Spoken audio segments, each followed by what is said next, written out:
Hello po. Ako ito. Actually, babasahin ko lang yung mga dati ko nang nagawa na na tula. Para syempre sa ibang lugar naman, parang charo lang. Minsan na iba-iba. Parang si Mel, sa magpakailanman, iba-iba ng view. Okay. Ito yung title ko is 360. Ako yun. Ako ay nagulat sa aking nakita. Itsura mo sa tunay sadyang kakaiba.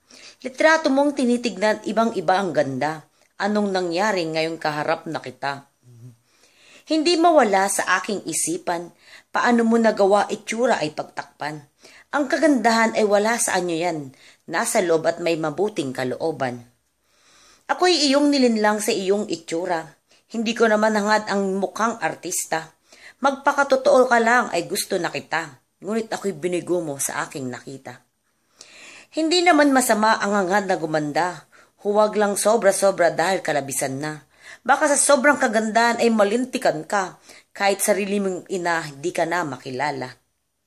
Sa Friendster pa lang kaibigan na kita. Hanggang Facebook sinusubaybayan ka. At ang laki ko ngang tanga, ngayon alam ko na. Dahil di ko napansin naka 360 ka pala.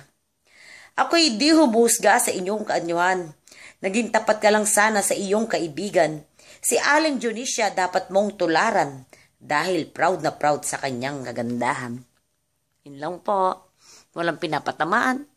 Ito ay aking haka-haka lang naman. Tamaan. Bolo ako. Peace. Ana. It's me, Ana.